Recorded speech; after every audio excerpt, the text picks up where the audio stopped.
All right, guys. Welcome to episode 19 of Aussies Taking over the NBA podcast. This is the Summer League edition, bringing you all the Aussies that have participated in the Summer League and looking at some of the talent straight out of last month's draft. All the guys who are coming up in the world. We got to kind of see what they were about in a very sporadic, isolated fashion because, man, Summer League basketball is tedious. Yeah.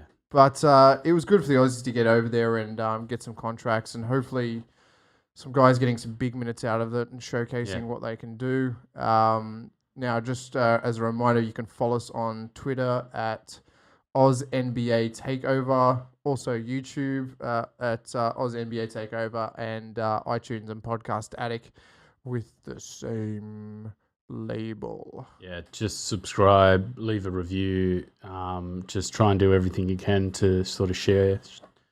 Get us out there. Get us talking about it. We are the only ones out there talking directly only about our Aussie talent in the NBA.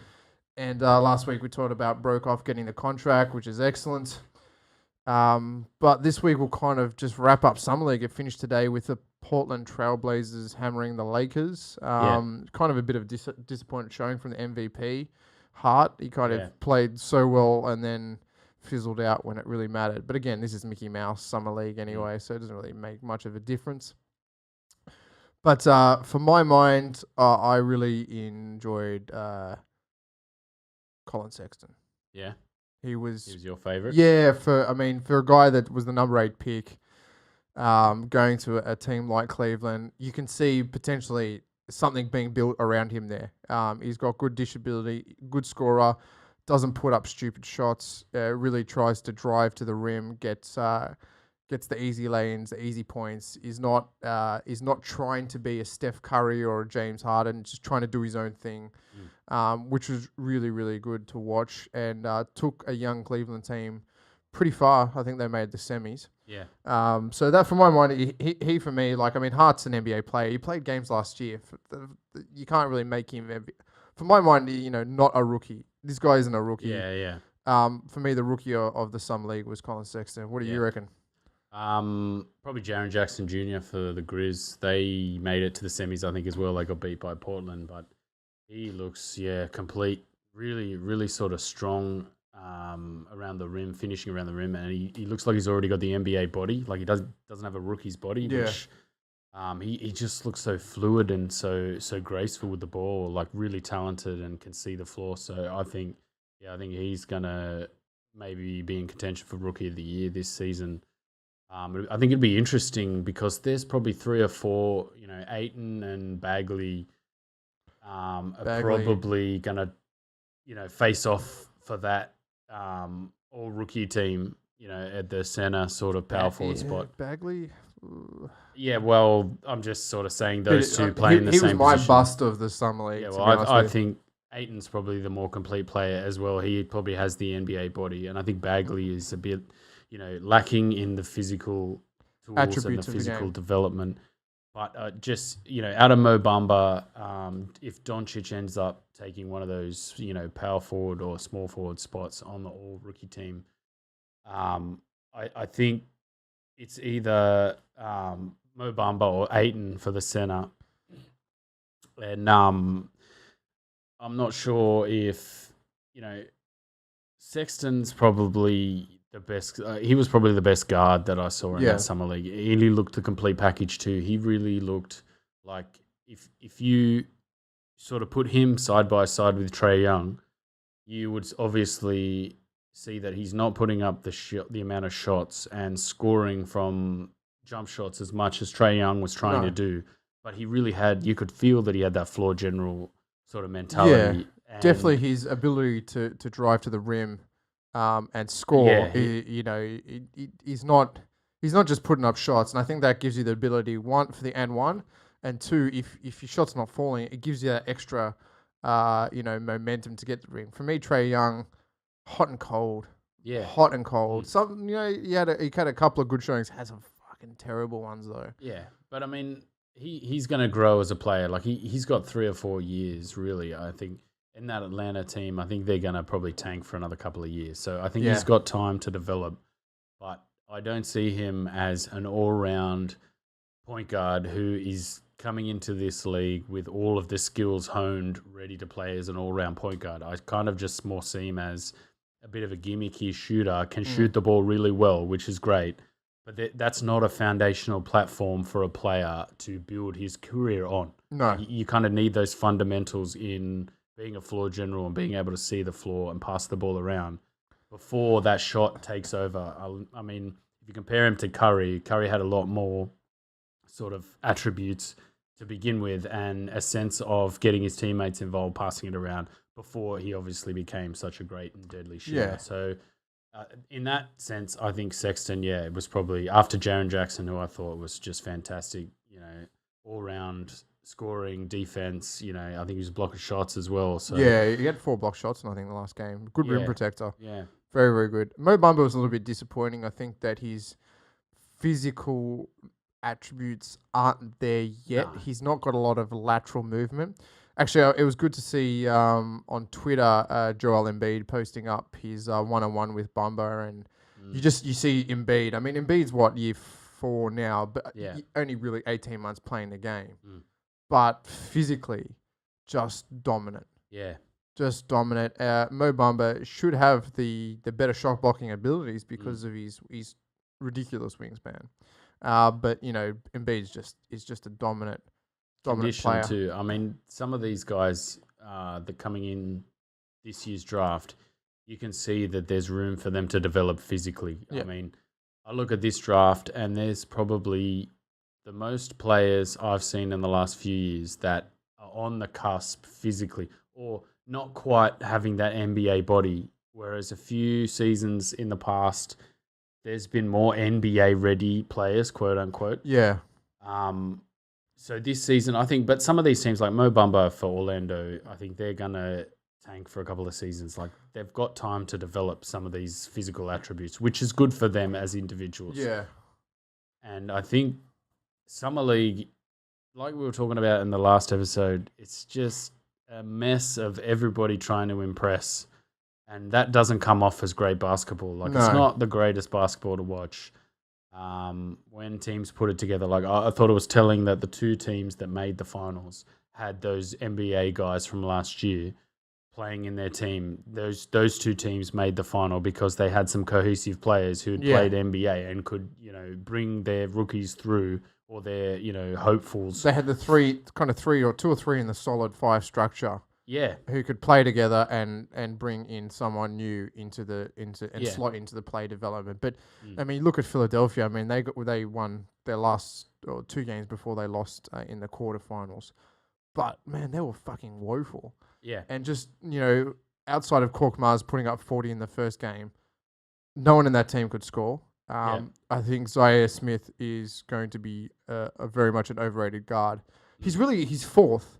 If you think about it, at Philly, you got Simmons, Fultz, who for my mind is going to be the dark horse of the season, and McConnell. Yep. Where does Zaire Smith fit in this picture? He can't shoot. His ability to shoot is pretty woeful.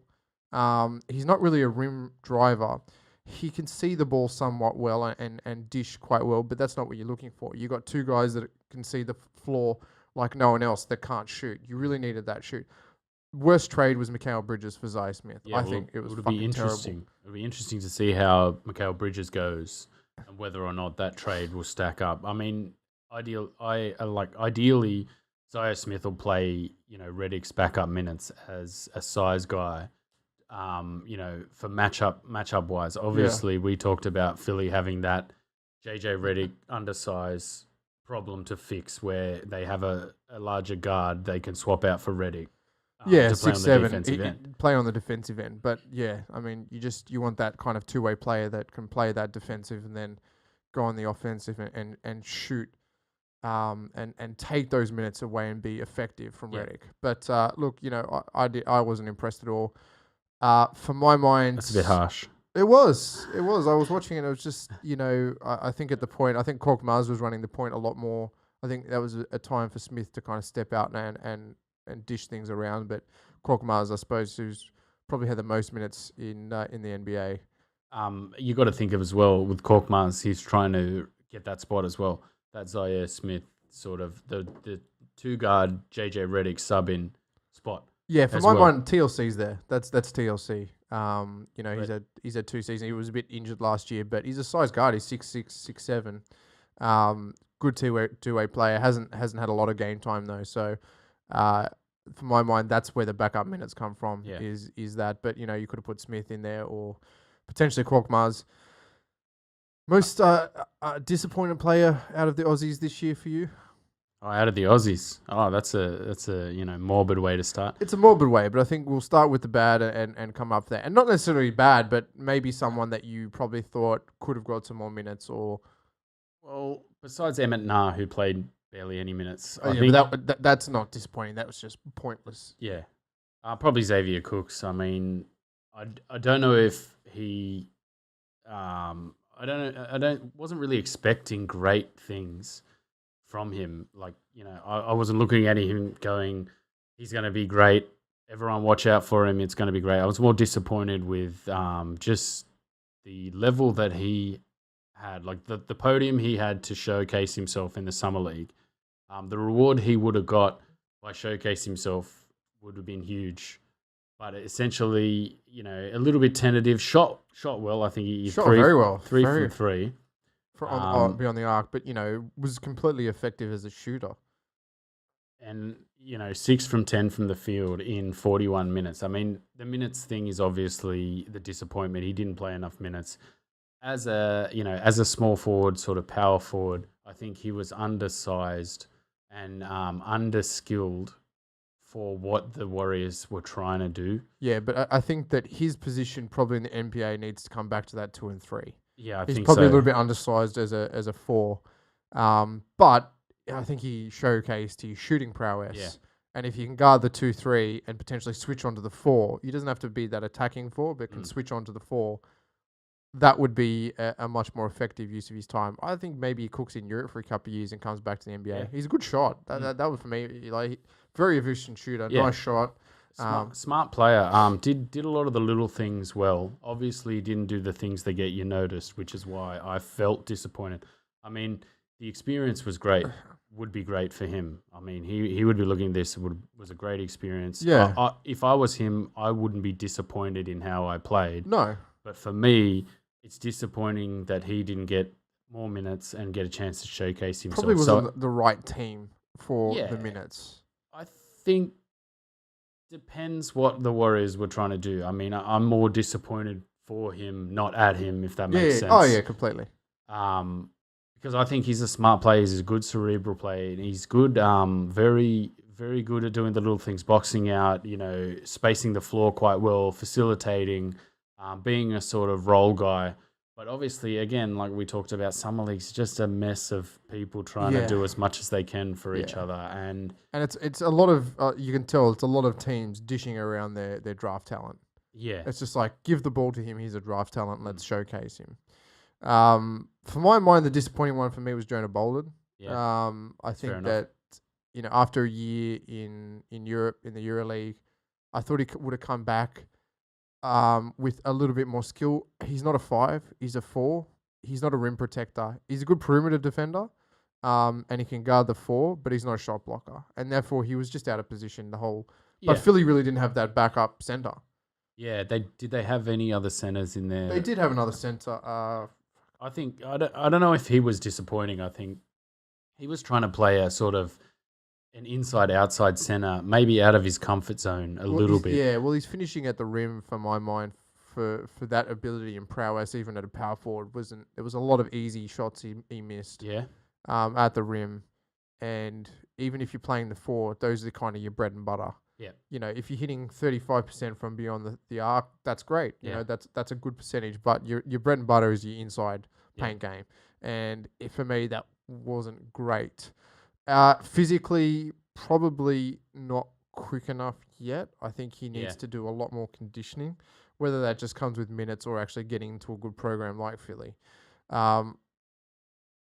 What about a role on that Philly team? What do you reckon? G League another season. You reckon another G League? Yeah, another season in G League. Because he was in Europe last year, wasn't he? Yeah, he was playing for Maccabi Tel Aviv. Yeah. Averaging kind of 7 to 8 points a game, 5 rebounds, couple of assists. No, not really any blocking. And he sort of said that he definitely wants to play for Philly and stay in the US this season. Yeah, that's his goal. Like, he was coming back to come home to the Philly team. Yeah. And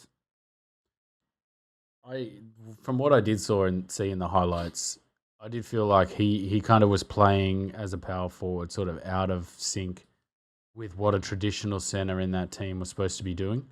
Like, it looked like he didn't quite have the grasp of what his skills needed to transmit onto that team. Well, yeah, it's just, again, he was playing the 4 role, but playing the number 5. Yeah. It was it kind of work. like out It of position. Yeah, it didn't translate. Like, he had a good right. game. The previous one, shot well. In the win against the Bucks. Yeah, in the win against the Bucks, he had a good game. Shot well, defended well.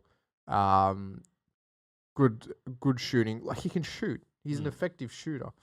But yeah, I think that he slots well into the Philly, probably as a backup to Saric. That would be his kind of his big role in there, getting some minutes out of Saric. But because now they lost Ilyasova and Bellinelli, so there goes that kind of power forward role. Yeah. But yeah, I thought he would have showcased a bit more talent, and but again, out of position in the Summer League. This is my first real season watching the Summer League properly, and it's not. It's a mess, isn't it? He's not like, with all the Aussies, I don't think any of them are single standout brilliance. But as part of a team and as part of a unit, I think that they would be brilliant in that respect. Yeah. They're no Ronaldos, but Ronaldos don't win your World Cups. No, yeah. It's teams that win the games in the end. And I mean, half of their trying to get a contract is them showcasing themselves, as well as showcasing the way they fit into the team. And it's usually the way they fit into the team that isn't a fan's perspective on how you view a basketball game. It's a way the coaches look at it, and they tick things off and think, that's good stuff. Exactly. But you wouldn't look at some of these Aussies and think, wow, they really took the league by storm. They played really well. They were really great. With Cooks and Bolden, they both tried their best and they fit in. They did little things here and there that as fans we probably wouldn't see. Yeah. But coaches might think, that's, they're doing what we want them to do. Yeah. But again, it's like Summer League. It's just, if your team's not doing well, then it devolves into a bit of a mess. And some of those, like that Atlanta team, lost so many games before they won a couple. Yeah. Look, for my mind, we'll start off with Jock, because Jock had the most minutes. Yeah. Well, how about we go on? Who was your surprise packet? Surprise packet out of the Aussies. I'm going to have to say Mitch Creek. Yeah. Yeah, definitely. Surprise packet, strong, looked to play well with a kind of lackluster offensive line at Dallas. I mean, I think if Doncic were there, that would have been a really good thing to see. Yeah. It's a shame that they're still in bloody contract negotiations. I thought once you were drafted, you'd just play. So I think that he was my surprise package. I think he probably could get an NBA contract. I wouldn't be surprised if he does, because he very strong. Like, he physically looked like he fit. He had the upper body strength to sort of body plays, and he used his body really well a few times. I mean, not great finishing around the rim and not the best perimeter defense, but at the same time he worked hard, he tried hard. The only thing would be those kinds of plays are a little bit, a dime a dozen. They are. You got to be really liked by the system to get a contract, I think, or you just got to have a lack of player talent in the team. But I think he did really well. Like, he finished around the rim. He fit their system that they were playing really well. He was coming in off the bench and making an impact. And eventually was starting. Like, he ended up starting. Again, the stupidity of the way that Summer League thing works, where they only played 5 games, 6 games, 5 games. Like, some teams play 8, 9 games, and other teams just play 6 games. And you're like, what a stupid system. Yeah, just get them all playing in a round robin where they all play 5 games. Just play in their divisions. They play the division teams. Yeah. That goes through to the... Yeah, I know. Look, it's American sport. There is no rhyme or reason. They need to make it so every team plays 7 or 8 games. Yeah. Whether it's 2 sets of round robins and then the round robins play off in a 2-tier playoff system where they all play the same amount of games. Like, that kind of annoyed me, because if he was playing for the Warriors and he ended up playing, I think they played 8 games. 1, 2, 3, 4, 5, 6, 7, 8. Like 8 games would have been a lot better for him. There would have been more time. There would have been, more minutes for him to showcase. Some of these guys out of, 8 lots of 40, 4 eights of 32, out of 320 minutes, Cook's only played 41 minutes. Whereas out of 240 minutes, Mitch Creek only played 86 minutes. Like he could easily have played over 120, 130 minutes and showcase a little more. That's just one thing that annoyed me about that. It's a weird league that is showcase. It's a bit of a novelty to stick off in between. I don't know if they're really going to look at fixing that either because it's just the way it is. It's one of those things. It is the way it is. It's a little bit of a showcase of draft. It's some G League guys potentially playing with some first or second year NBA guys and trying to fight for contracts. Yeah. Even to try and keep their G League contract a lot of the time. And that's where, a level playing field where all of those guys should get the same amount of platform to showcase themselves, where I think it kind of becomes the luck of the draw. If you're playing in a team that only plays 6 games, 5 games, you miss out on a little bit of that, which kind of annoyed me a little bit. But Deng Adele was probably my surprise packet. I thought he did really well. Offensively, he's pretty good. Like he played no minutes and then kind of came on, and he was the only one that you kind of went, wow, this guy is offensively very, very effective. Defensively, however, I don't think he's a very good defender. Yeah. Can really only guard 1 to 3. Yeah, I think. And can't really guard at the rim. You know what? If he was to get signed by Houston, he could become a very good perimeter defender. He has the tools to become a good perimeter defender, but defensively inside, no. Lost his man a little bit of a turnstiles, struggled. And, I didn't want to, start taking shots at him, but didn't really look mentally like he had the ability to sort of physically use his body or mentally try and guard space or, guard players entering the post or anything. Like he really kind of looked like he had no idea. But on the perimeter, definitely I'd see a piece there and think, if we can strengthen him up, get him a little bit stronger. I think he's probably just shy of an NBA performance type of body. I reckon, if they do sign him, I don't know if they do, another team might sign him, but his handles were fantastic and, facilitating. He shot quite well. Some of his finishing at the rim. He had post moves were not bad as well. Big highlight dunk and that little rondo, I'm here, I'm there, layup. That was very nice. So, and those are the things that get you noticed, Yeah, definitely ball handling skills, probably top of the class in terms of the Aussies. Yeah. And a surprise package. Duop Reith. Like, I didn't even know he was in the Summer League. But he didn't play. He's a big unit. He's a big guy, yeah. I don't know what, obviously they didn't really want to give him that many minutes. He only had 22 minutes. I'm not sure if they've got some other centers. They just signed DeAndre Jordan. They've got Dwight Powell, I think, is their other center, and somebody else. And then you've got Doncic coming in. I mean, there's some competition for the forward spots in that Dallas team. Yeah. So I don't think he, was going to get a big run and a big sort of platform to showcase himself. But I thought he played well in that Wizards game. He had 10 minutes, 4 points, 2 from 3 from the field. Very solid. Apart from that, Emmett Nah, didn't get any minutes. Disappointing for him. The Suns, I'm not sure. They kind of need a point guard, but I'm not sure who played point for them. No, they do need a point guard. I mean, they've got 2 pieces in the puzzle. I think Ayton will be somewhat good. Yeah. Obviously with Booker signing the max extension. Yeah. He's a good shot. So. And then we'll go through Jock Landale. He ended up playing 149 minutes. Look, I thought he did well. I thought he really with the showcased trash around him. Yeah. And the lack of the dish. The dish. Yeah, he needs to be dished to. He's not a guy that's going to create his own chances. He's got no post moves at all. Nah, he really kind of struggled finishing around the rim. He had a couple of he hit 1 3. He was 1 of 3 in the first 2 games. then kind of really fell away. He nearly hit one other three. Ended up shooting 2 from 13 from the arc, 15%. That's not great. Around the rim, bit disappointing. Very. But he worked hard. He hustled defensively, not too bad. Ended up with 2 blocks, 3 steals, 7 assists. Look, they didn't play any pick and roll at all. Like Trae Young, again, he doesn't really know how to run a pick and roll properly to facilitate for his big man. He wants to shoot. He wants to get open, sort of in the half court and step up and take a shot, which makes it really hard for a big man to sort of. Again, it's one of those things. It's why the Warriors haven't had a traditional center, really.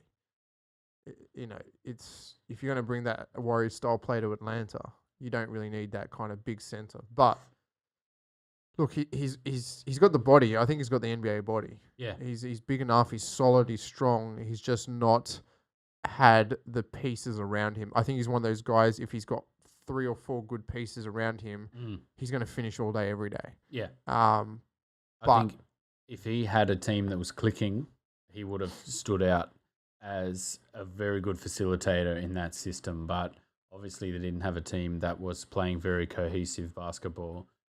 And I felt he kind of, though he looked like he was really trying hard, he kind of stuck out a little bit as, his lows stuck out as lows. Yeah. Whereas, maybe in a different system, he might not have been exposed like that. But I still think, if he was a sort of a pick up and stash or, sent to the G League, I still think he's got 2 or 3 years of development. Quite a smart player, decent hands, decent with the ball on the floor. He can shoot that corner 3. I mean, he didn't shoot the 3 well in this summer league, but I still think if he worked on that, he could shoot the corner 3 quite well. Very much like a Bain style player. Yeah. That's a good shout, actually. Very good shout. Very, very much like a Baines style player. I mean, Baines hasn't really flourished until his late 20s, early 30s, where he's really found a role in the league as a size man defensively and, potentially a corner 3. Not great finishing around the rim. No. But he's a size guy, defends well, can defend LeBron, can defend other people of high caliber and hit a corner 3 every now and then. That's kind of who you want running your backup minutes as a center. So there is potential as a G League stash, couple of years in, and get him up and running. We'll run through the rest of the stats. So Jonah Bolden played 135 minutes, 39 points over the summer league. Ended up with 6.5 points a game, 6 rebounds a game, 0.5 assists a game, 1.2 steals per game, 1 block per game. Shot 35%. You reckon he's a bit better than that? He's a bit better than that, I think. Again, it's... without going into the detail of where these shots were coming from too, I mean, we've only got here, he shot 23.5% from 3, 4 from 17. So that's 20 shots not from 3. Yeah. So that tells you probably a little bit about... where he's comfortable playing. And I think that if you're playing a 5, and don't get me wrong, a lot of these Summer League guys guard hard and they guard tough. Yeah. You're going to get a lot more open shots in the NBA. Yeah, definitely. Because they are playing so much for their contracts. He was not getting a lot of open looks. He was shooting over a lot of players. Yeah. He's obviously got some reach and height, but I mean, that's never an effective way to shoot. No one was really setting screens. It was very isolated, and he's not an ISO player. He's a guy that will have to pop off a screen, potentially as a wing jumper or a wing 3. Yeah. So that didn't work for him at all. But I think it'd be interesting if he does end up playing for Philly this season, running a pick and pop with Simmons, because Simmons has size as well. And I thought Bolden showed that he can pass. I mean, he didn't have the assist, but he showed he does have that passing skill. He's got passing skill, and I think, again, he's one of those guys that needs to fit into a system and develop. He's still young. He needs to develop a little bit more. But I thought that he would come out with a bit more oomph and showcase a little bit more. And I know a lot of the commentators were feeling exactly the same way. Yeah, I think he was saying that he was disappointed with how he played, but as long as he acknowledges that and uses it to grow, which is always, you always got to use, your downtime to grow as a player. So I hope he gets the chances. He shot 47% from the line. He kind of needs to improve that. Ended up with a minus 40 in the plus minus. So the entire time he was on the court, minus 40, which is disappointing for him. Yeah, but Philly was terrible. Yeah. As a team, they were not great. No. And Deng Adel, he played 84 minutes, 16.8 minutes per game, 6.5 points a game, 1.4 rebounds per game, 1 assist per game, 1 steal per game. Shot 57.9% from the field. No, that's pretty good. That is good. Very solid off the dribble. 71% from 3. It is good. Yeah. It's good stats. It's good offensive stats. Look, they say you can't teach defense. I think you can teach perimeter defense. Yeah. I don't think you can ever teach shot blocking. I think that's a natural instinct in the moment and reaction time. But I don't think he has the physical tools to be a shot blocker, really, he's anyway. 6'7" anyway. He's a guard. And he did end up getting the start of the Cavs at power forward, which I don't think he's a power forward. He's not a power forward. 6'7". You're looking at 6'10" minimum, 6'9" minimum as a power forward these days. An NBA level solid. I mean, he's quite a good athlete, and he looks like a very handy athlete. But probably, at the shooting guard or the small forward position. 71% from 3, 6 from 6 at the line in that win against the Clippers, which was good. He ended up plus 5, helped his team, which is pretty good.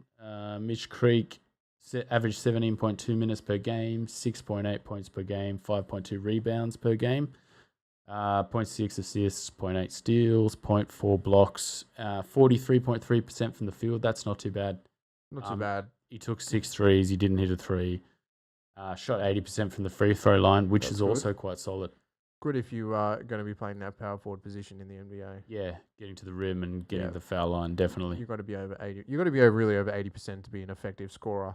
Yep. In the 4 or 5. Well, you'd kind of want to be hoping to over your career score about shoot about 80% from the free throw line to be an effective sort of player type of thing. Definitely. Plus minus, he was plus 1. Showed that he helped the team in that loss against the Bulls. A lot kind of happened when he was on the floor, so that's where he lost out there. Mango Mathiang, 11.8 minutes, 2 points. He averaged 2 points, 2.6 rebounds, 0.4 assists, 0.6 steals, 0.6 blocks, 50% from the field. Didn't put out many shots, only 6 shots. We needed to give him some love, and we've kind of left him to the towards we the have end. given. He didn't really play the first couple of games, and didn't really do much when he did play. Yeah, look, he's a big unit. Facilitator, he's smart facilitator, but I don't think physically really used his tools.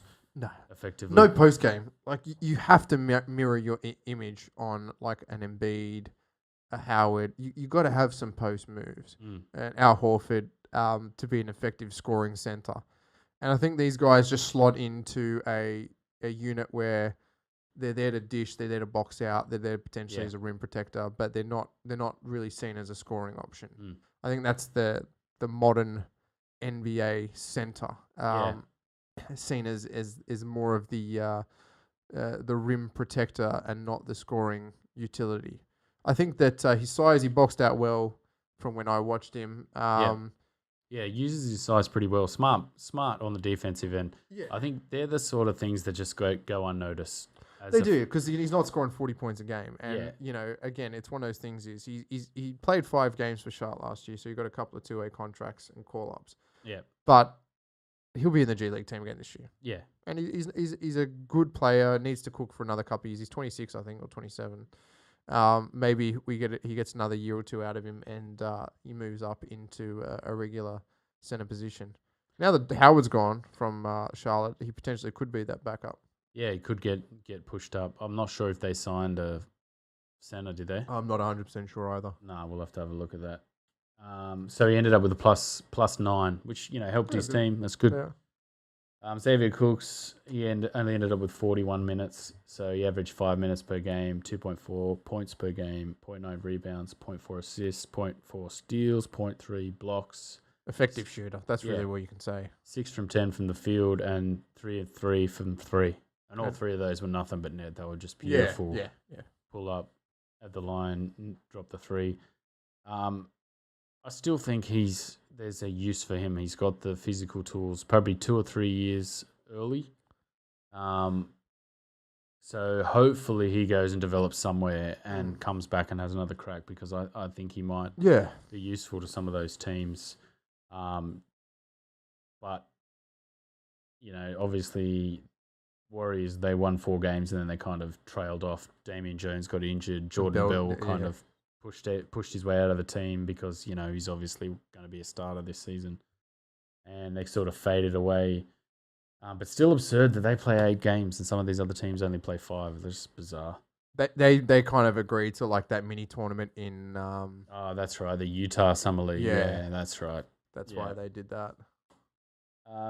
Do up Reef, 22 minutes. So you average 4.4 minutes per game, 1.4 points per game. Effective rebounder. 2 rebounds a game. Yep, 10 rebounds all up. No assists, no steals, 0.6 blocks, 33.3% from the field. Didn't put up many shots. Put up a couple of threes. Didn't make any. And was a -1. So, yeah, I'm not sure where he can go, where he could fit. No. As a bit of an unknown entity, really, in the league. Space eater on one of the teams. But I hope he maybe goes to the G League and develops, because physically, I think, out of all of our guys, he's probably got the most NBA caliber body. And then Emmett Nah, poor old Emmett Nah, he didn't play very much. He only played 10 minutes and 2 rebounds, 2 assists in the entire tournament. I feel sorry for him, because coming out of St. Mary's, with Jock Landale, both of those guys had a great season in college. Probably just really well. He's just undersized. He's undersized for the NBA. What's he, 6'1"? Yeah, you've either got to be the best shooter in the world to get noticed, or like have the most amazing ball skills that the planet's ever seen. Yeah. And he's just not that. Solid player, works well in a system. But wasn't getting many minutes at the Suns. But he'll probably be back next year. Maybe come back to the NBL. The NBL's going to expand. Oh yeah, they're getting another team. They are getting another team. Have they announced anything yet? No, they're putting it out to tender. So that'll be for the 1920 season. The owner of Swansea Football Club is the one putting the money up for that, I think. Yeah. That's kind of a bit of a bizarre sort of 6 degrees of separation, that the owner of the Swansea Football Club is putting his money. Well, they're trying to get AFL clubs to buy into the basketball, because you know how the netball, they've got like the Giants and all that kind of stuff. So they're going to try and get the AFL teams to buy into the basketball. I mean, I don't know if I like that. Yeah. I'd prefer the NBL to kind of stand on its own 2 feet. It kind of just has no momentum in Australia. Like it has a presence, obviously, the iconic clubs, the Hawks, the Melbourne Tigers, the Sydney Kings, Brisbane Bullets. Taipan's always Taipans. But it feels like the NBL in Australia just has absolutely no momentum to, like, as an entity, like as a sport. It feels like they have no clout at all. Well, I think since the rebranding and the rebuilding of they fell over, they disappeared, didn't they? It did, and then it was bought out. Yeah. And I think the guy that bought it out is a marketing genius. So he took it off pay TV, made it all free to air, made it more of the spectacle it is. Brought the Kings back. I think he put it on the app. Like you can watch it all through the app. It's all free. It's all free. Or you can watch it on One or whatever. But it's free to watch, which means you can watch it anywhere. You don't have to rely on network television at some odd hour to broadcast it. And that gives people a more sense of wanting to be part of the team. I mean, if it's only picked up by Foxtel and 10 people can watch it, like what's the point of that? There's so much jostling for codes too. We have too many sporting codes in this country. It's ridiculous. But I don't mind that. It's just the jostling. Like, relax. Like, stop competing with each other. Like, AFL seems to have a real inferiority complex and want to tell everyone how great they are all the time. It's because, Melburnians will watch 2 flies run up a wall and 80,000 people will attend. To me, it's just like, who cares? Like, let each sport exist in its own right. Stop trying to ice out other codes, like off, basically. Yeah. And especially with the NRL and the union doing the same sorts of things. I mean, the NBL should be able to exist by itself in our sporting realm in Australia. Well, it kind of does in a summer aspect when we have just the Big Bash and the A-League. So, and that's pretty much why I don't really want the AFL to get involved, because I just have this bugbear with the AFL where they just seem to want to ice people. Well, they just want Like, to take it. They want to take throw over their the elbows country at and people. tell the world how great like, our game is. Buzz off. It's fucking terrible. But I think, that'll be good. Like we'll try and cover some of the NBL this year, and we might get one of these Aussies coming back from the NBA to play in the NBL. Yeah. Maybe a few of them. I'll tell you what, watching the Boomers games the other night when the old brawls happened, Chris Goulding, on fire. What's he doing? Melbourne United. Just playing with Melbourne. Yeah. It was Yeah. great that Ryan Brokoff got into actually got a contract with Dallas. Yeah. We'll see how it'll be. Dallas will be an interesting team this year. Yeah. Doncic. Yeah, Doncic would be great. DeAndre Jordan, an old Dirk. Still waddling around. With Still his kicking Zimmer phone. around. Still a great shooter. Yeah, mad shooter. I think that's about it. And, Summer League wraps up. We've got a bit of a gap. I think the next big kind of is really training camp contracts. Yeah.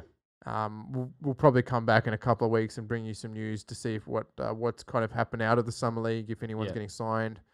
And then we'll get to some preseason. Yeah, preseason stuff. And talking about each of the players and each of the teams. And then we will be in full swing for October.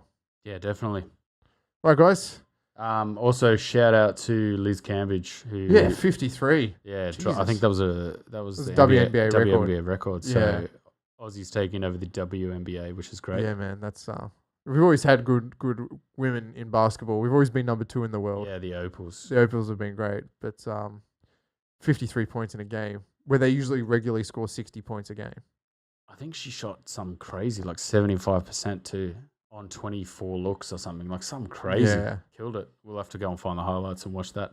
Definitely. All right, take it easy, peeps. See ya.